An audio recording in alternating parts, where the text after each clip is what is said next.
CMR shopping mall మన BHEL circle లో మార్చి 20న energetic star Ram Pothineni గారిచే గొప్ప ప్రారంభం. రేవంత్ దెబ్బకు మల్లారెడ్డి అల్లాడిపోతున్నారా? వరుస దాడులతో ఉక్కిరి బిక్కిరవుతున్నారా? ఇక నా వల్ల కాదు అని చేతులెత్తేశారా? అంటే అవుననే సమాధానం వినిపిస్తోంది. రణమా శరణమా అంటే శరణమే అంటున్నారు మల్లారెడ్డి. బీఆర్ఎస్లో ఓ వెలుగు వెలిగిన మల్లన్న పరిస్థితి ఇప్పుడు బుట్ట కింద కోడిలాగా తయారైంది. కాంగ్రెస్ ప్రభుత్వంపై ఎదురుదాడి చేస్తారంటే చేతిలో చేయి వేసి హస్తం గూటికి వచ్చేందుకు ప్రయత్నాలు చేస్తున్నారు. సాలే గూట్లే అని అప్పట్లో రేవంత్పై రెచ్చిపోయిన మాజీ మంత్రి మల్లారెడ్డి నేడు రేవంత్ మావాడే 10 సంవత్సరాల క్రితమే సీఎం అవుతాడని చెప్పా, నా ఫ్రెండ్ రా భాయ్ అంటూ కొత్త రాగం అందుకున్నారు. నేను పార్ట్ టైం పొలిటీషియన్ని, ఫుల్ టైం బిజినెస్ మెన్ను అంటూ మాట్లాడుతున్నారు. అసలు మల్లారెడ్డి మాటల్లో మార్పు వెనుక ఏం జరిగింది? కేసీఆర్ మా దేవుడు అన్న మల్లారెడ్డి ఇప్పుడు పక్క చూపులు చూడాల్సిన పరిస్థితి ఎందుకొచ్చింది?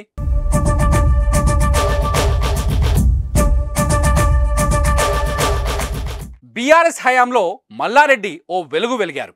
మంత్రిగా అతని హవా నడిచింది. అతడు ఏం మాట్లాడినా చేసినా సంచలనమే. అప్పటి విపక్షాలపై తనదైన శైలిలో విమర్శలు చేయడంతో పంచులు పేల్చేవారు.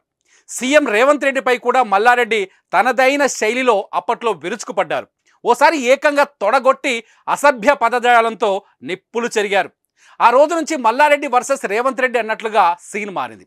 ఒకవేళ కాంగ్రెస్ గెలిస్తే మల్లారెడ్డి పరిస్థితి ఏంటన్నది పొలిటికల్ వర్గాల్లో చర్చ నడిచింది కూడా. అనుకున్నదే జరిగింది. బీఆర్ఎస్ ఓడి కాంగ్రెస్ విజయం సాధించింది. బీఆర్ఎస్ ఓడినా మల్లారెడ్డి విజయం సాధించారు. కానీ కాంగ్రెస్ ఫస్ట్ టార్గెట్ అయ్యారు మల్లారెడ్డి.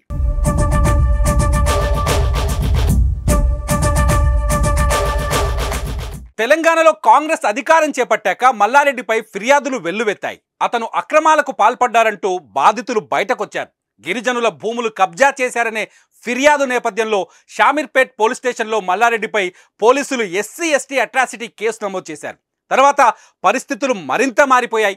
మల్లారెడ్డి అక్రమాలపై ప్రభుత్వం దృష్టి సారించి వాటిని కూలగొట్టింది. మల్లారెడ్డి అల్లుడి కాలేజీని అధికారులు నేల కూల్చారు.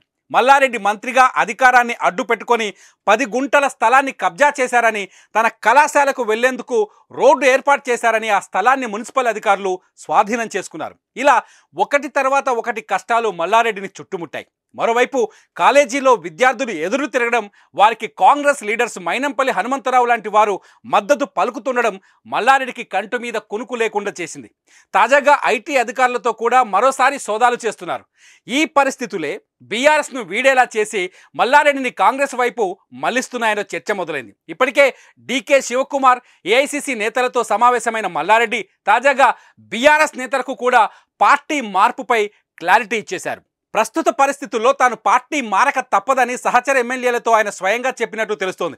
మల్కాజ్గిరి పార్లమెంట్ అభ్యర్థిగా రాగిడి లక్ష్మారెడ్డిని బీఆర్ఎస్ ప్రకటించిన నేపథ్యంలో ఆయనకు ఎన్నికల్లో సహకరించాలన్న అజెండాతో ఆదివారం మల్లారెడ్డి నివాసంలో ఎమ్మెల్యేల సమావేశం జరిగింది. ఈ భేటీలో పలు అంశాలు చర్చకు వచ్చినట్లు, ముఖ్యంగా మల్లారెడ్డి పార్టీ మార్పుపై సుదీర్ఘ చర్చ జరగ్గా, నేను part time politician, full time business men, వ్యాపారపరంగా కొన్ని సమస్యలున్నాయి, వాటి పరిష్కారం కోసం రాజకీయంగా కొన్ని నిర్ణయాలు తీసుకోవాల్సి వస్తుందని మల్లారెడ్డి అన్నట్టు తెలిసింది. తాను పార్టీ మారేందుకు సిద్ధంగా ఉన్నానని, ఏ పార్టీలో చేరుతానన్న దానిపై త్వరలోనే స్పష్టత వస్తుందని ఆయన కుండలు బద్దలు కొట్టినట్టు సమాచారం.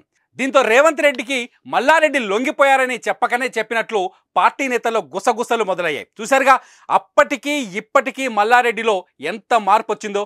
మరి ముందు ఏం జరుగుతుందో చూద్దాం.